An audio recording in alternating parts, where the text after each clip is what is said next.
botanical garden exists outside ordinary time, where seasons layer upon each other, where spring blooms coexist with autumn's harvest, where carefully tended spaces allow nature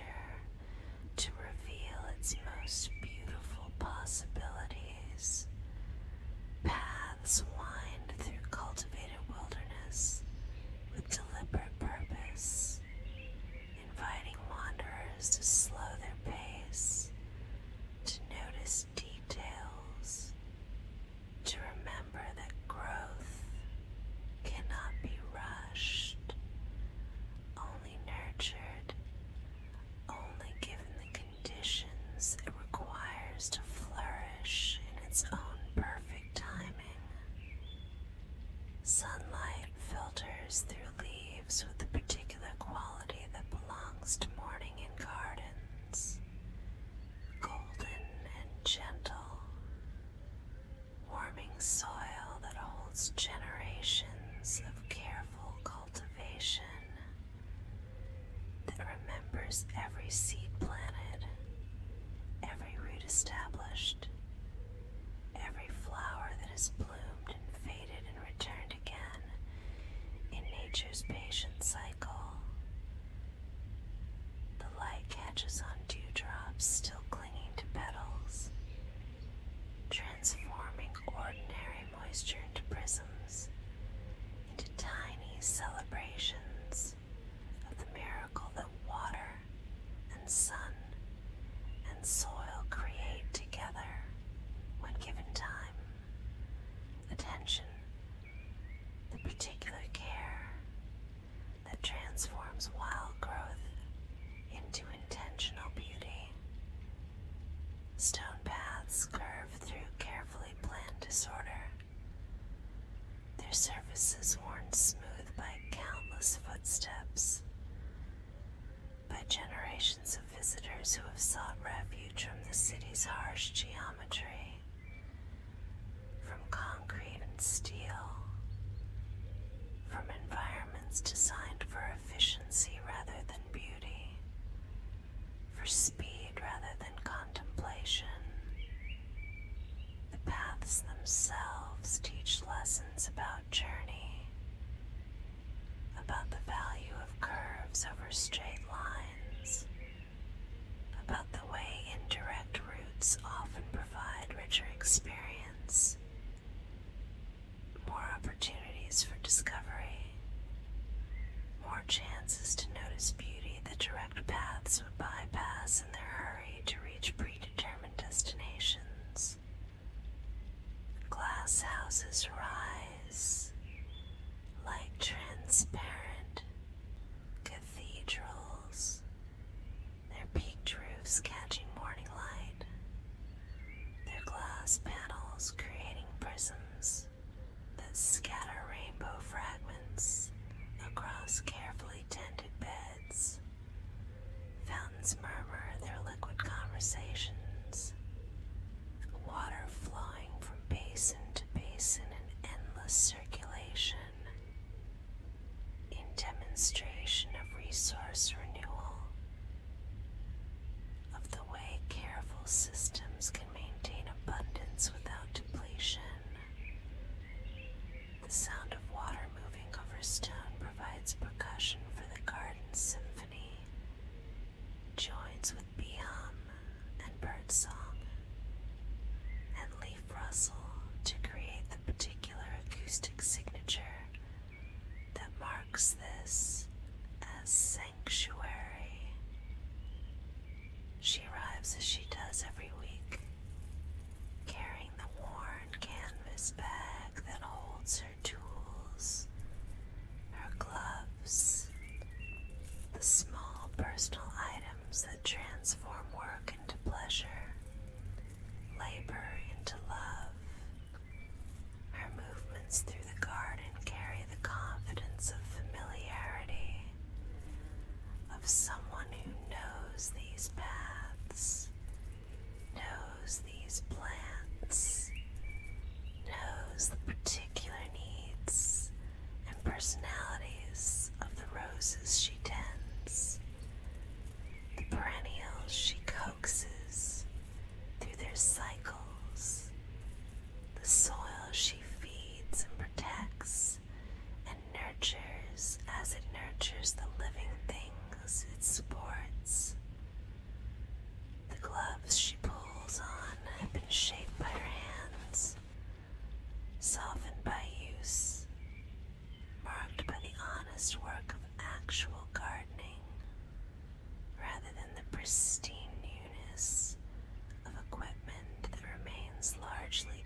cease to be song and fountain splash and wind through leaves.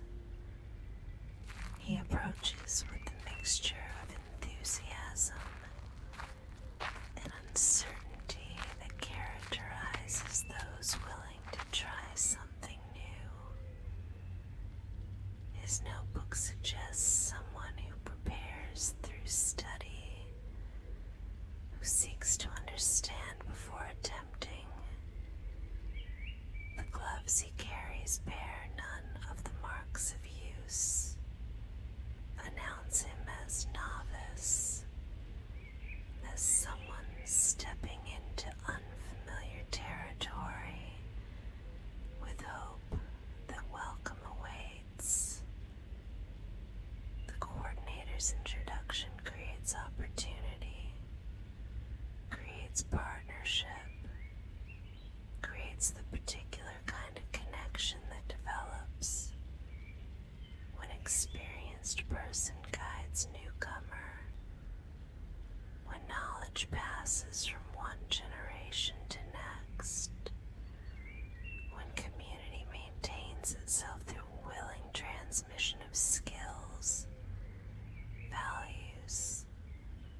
approaches to work that make the difference between mere activity and meaningful practice, between going through motions and genuine participation in something worth preserving, worth sharing, worth the time required for proper teaching and learning. Lena's welcoming smile, her easy humor about jungle versus roses, immediately establishes tone of acceptance rather than judgment. Her willingness to teach demonstrates generosity, that some of life's best relationships begin with one person willing to help and another willing to learn, willing to be vulnerable. The rose garden represents pinnacle of horticultural achievement, centuries of breeding and selection of human aesthetic preferences, shaping natural variation toward particular ideals of beauty, color, form. Each bush represents lineage, represents choices made by gardeners across generations about which traits deserve preservation, which combinations create something worth cultivating, worth protecting, worth sharing with future admirers of beauty in its cultivated forms. Her instruction carries the clarity that comes from deep understanding, from having made these same cuts thousands of times. The principle she articulates, gentle but decisive, roses respect confidence, applies far beyond gardening, speaks to life approach. When she steadies his hand with hers, when their fingers touch through fabric that provides barrier but cannot eliminate awareness, the moment extends beyond practical instruction towards something more, toward recognition of attraction, toward appreciation that has nothing to do with gardening competence and everything to do with the way two people sometimes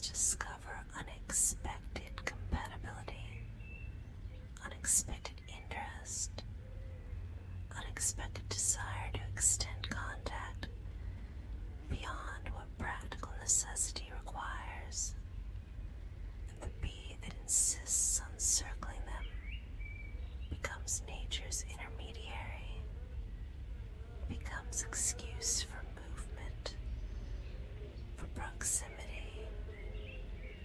for the small dramatic performances that allow people to touch without acknowledging intention, to create closeness without admitting desire. Their laughter carries relief, carries the particular joy that emerges when tension breaks. When people discover they can be playful together, can find humor in challenges, can create lightness even in moments that might otherwise feel awkward, uncomfortable. The warmth of the moment, the way air feels lighter despite unchanged weather, demonstrates how human connection transforms environment, how presence of compatible person makes ordinary spaces feel charged with possibility, makes routine work feel significant, makes time pass differently. Stepping into the greenhouse creates sensory immersion, immediate engagement with humidity, with warmth, with a particular smell of growing things in enclosed space, of soil and water and green life concentrated into architectural container, designed to optimize conditions, to create tropical abundance in temperate climate, to demonstrate human capacity to modify environment in service of growth, beauty, the particular satisfaction that comes from successful cultivation, from making things flourish that would otherwise struggle, that need support to reveal their full potential, their complete beauty, their maximum contribution to collective flourishing. Adrian's observation about cages versus cathedrals reveals sensitivity, reveals capacity for metaphor, reveals understanding that same structure can feel confining or liberating depending on perspective, on intention, on the relationship between container and contained. Lena's response about leaning toward light expresses her own philosophy, her own understanding of growth as orientation, as choice, as active movement toward what nurtures, what supports, what enables flourishing. The metaphor extends beyond plants to people, to relationships, to the way healthy growth always involves turning towards sources of nourishment. The greenhouse air thickens conversation, makes voices feel more intimate, more significant, more worth attending to carefully as they walk deeper into tropical growth, as plants tower around them, as paths narrow and curve. The environment itself encourages proximity, encourages closeness, encourages the arm brushing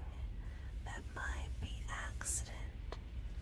or might be unconscious, seeking contact of touch that doesn't yet need to be acknowledged, defended, explained. The condensation on glass transforms outside world into impressionist painting, blurs boundaries between here and there, creates sense of existing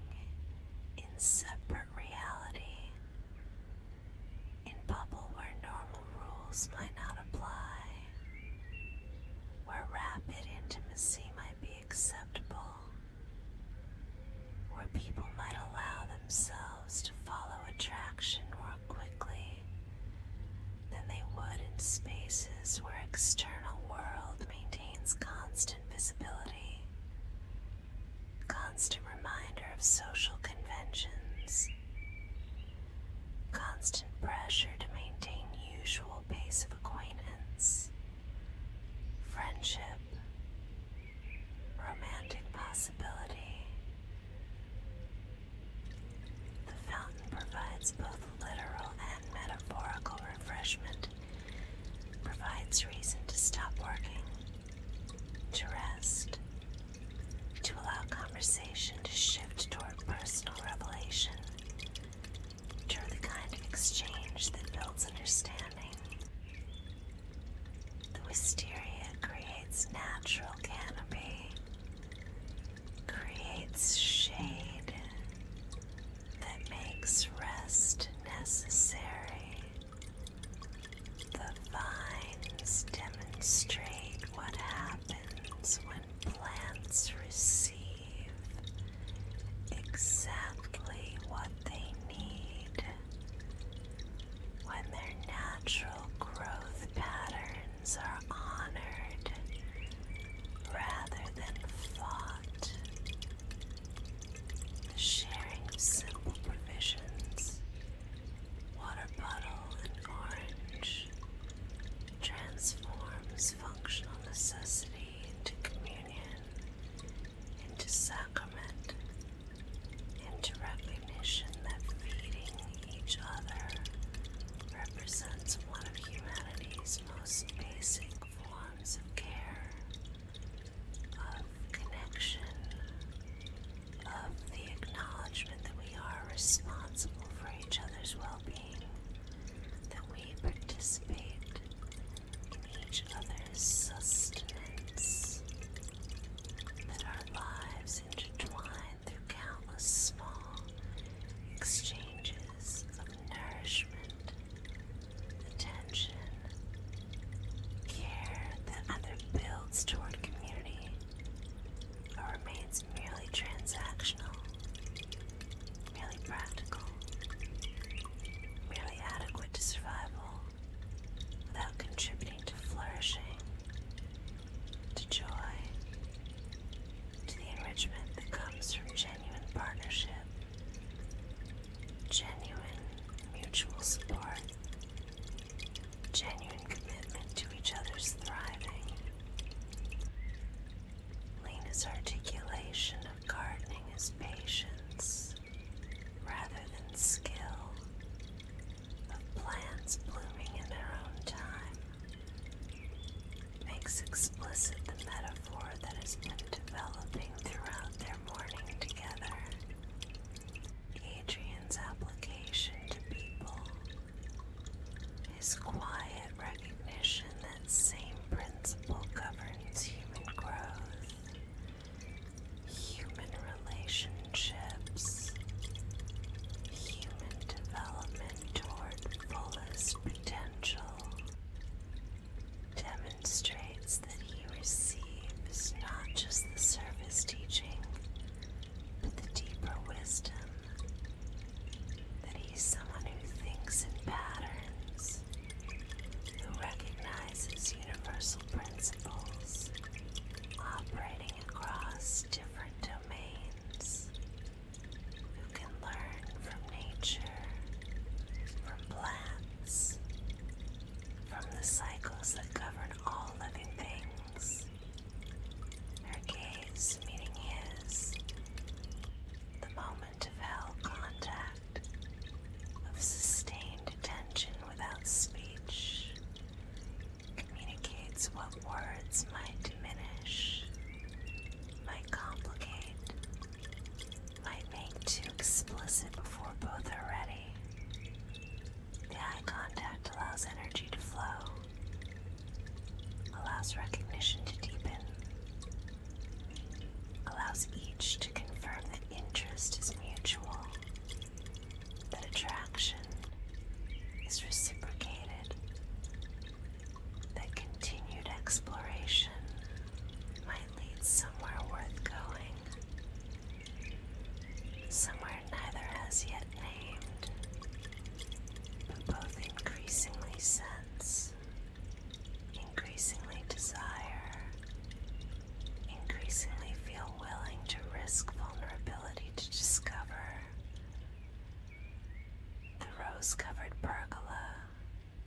represents gardening achievement,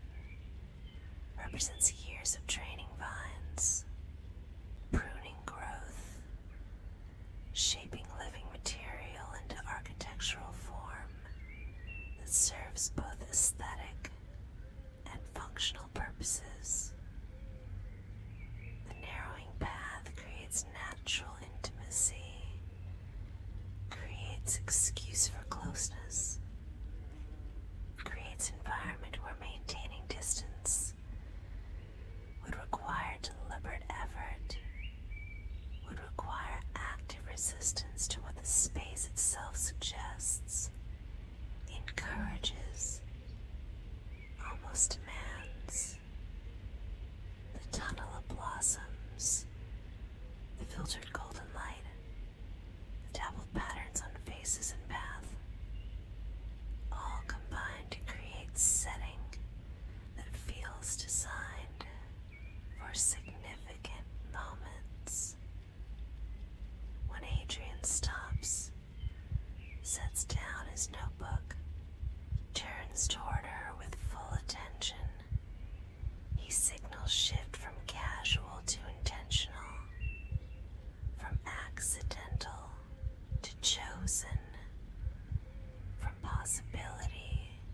to actualization. His words acknowledge what has been building all morning, his recognition that something significant is happening, that this day feels different from ordinary days, that her presence creates meaning beyond practical cooperation, beyond shared interest in gardens. The vulnerability of naming this feeling, of admitting attraction, of risking rejection by making interest explicit, demonstrates courage, demonstrates willingness to be honest, even when honesty creates risk. Lena's response comes through action rather than words, through the touch that brushes petal from the shoulder, but lingers beyond practical necessity, through the hand that remains in contact, that provides answer to question he's posed, that communicates consent, interest, invitation to continue, to explore, to discover what develops when two people stop pretending they're not attracted, stop maintaining careful distance, stop protecting themselves through caution that no longer serves them. His hand rising to meet hers completes circuit, creates connection, demonstrates reciprocation. The contact, skin to skin, palm to palm, fingers intertwining,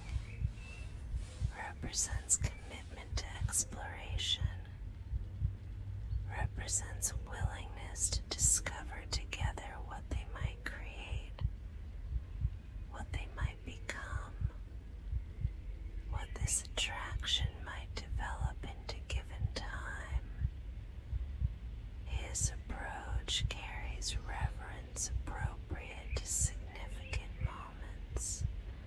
to choices that cannot be undone, to experiences that will shape how they remember this day, remember each other, remember the garden that witnessed their meeting, their connection, their choice to risk vulnerability in pursuit of possibility. The slowness demonstrates respect, demonstrates consideration, demonstrates understanding that she deserves time to change her mind, to reconsider, to choose safety over risk if courage fails.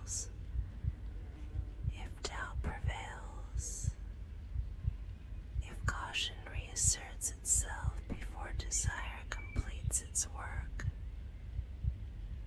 When their lips meet, the kiss carries all the sweetness of garden air,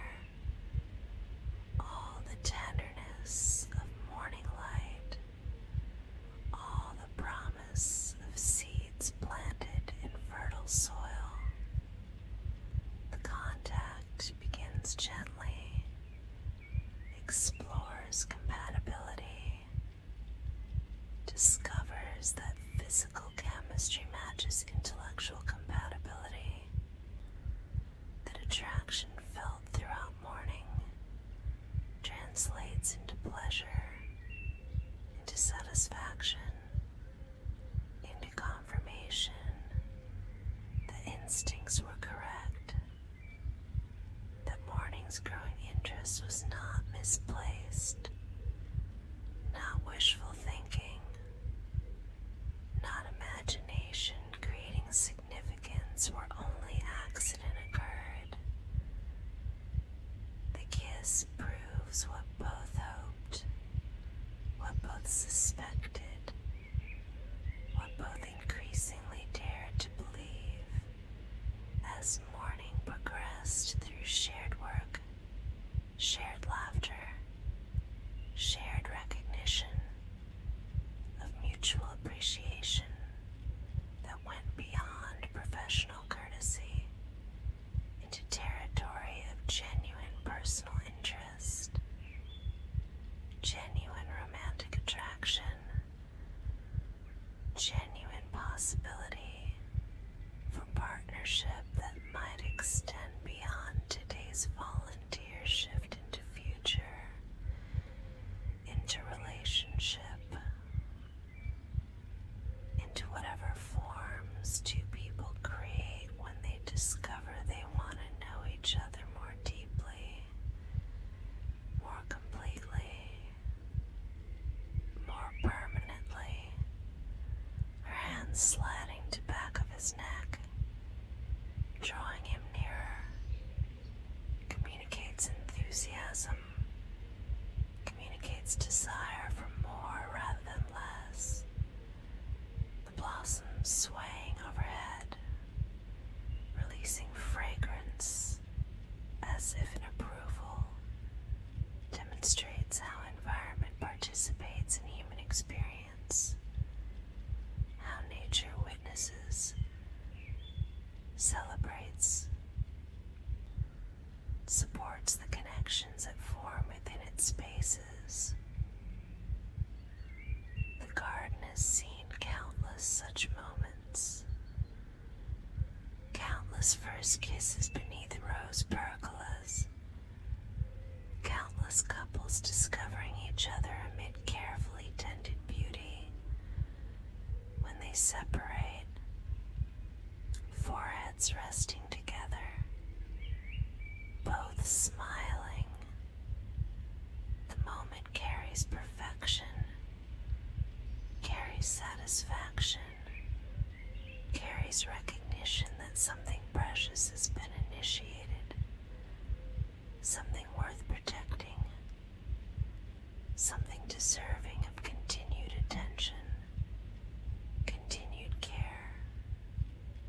continued nurturing through whatever challenges relationship faces as it develops from this perfect beginning, through the more complex realities of sustained partnership, of ongoing connection, of commitment that must be renewed daily through accumulated choices to remain present, remain engaged, remain devoted to mutual flourishing even when easy early attraction yields to harder work of maintaining relationship through difficulties, differences, all the normal challenges that test whether initial compatibility can sustain actual partnership over time. Lena's comment about blooms worth waiting for continues the gardening metaphor, acknowledges what both understand, that this This connection developed at right pace. That morning of working together provided foundation, provided necessary time for attraction to develop naturally, rather than being forced prematurely. Adrian's response, his agreement that this particular bloom proved worth waiting for, acknowledges his own understanding, his own appreciation for how morning unfolded,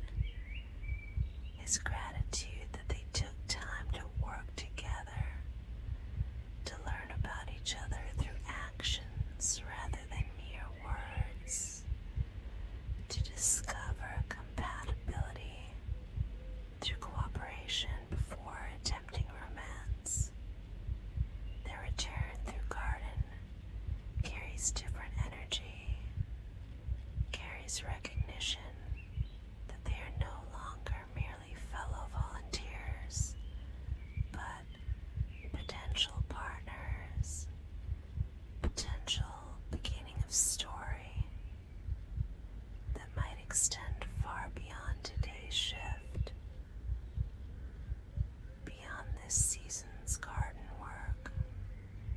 beyond any predetermined endpoint if both choose to continue, to invest in discovering what kind of relationship they might build together through accumulated choices, accumulated experiences. The garden remains alive around them. Roses still bloom, vines still climb, bees still work their patient pollination, water still flows in fountain basins. But something has changed for Lena and Adrian. The garden that was Lena's sanctuary has become their meeting place, their beginning, their origin story. The paths she walked alone for so many Saturdays now carry memory of walking together, of shared mourning, of kiss beneath pergola that marks transition from individual to couple, from separate to connected, from volunteer colleagues to romantic partners exploring what might develop when two compatible people discover each other in place designed to showcase beauty, growth. Neither knows what tomorrow brings. Neither can predict whether this beginning leads to lasting relationship or proves merely pleasant interlude, merely beautiful moment that doesn't develop into sustained connection. But today, in this garden, something new has taken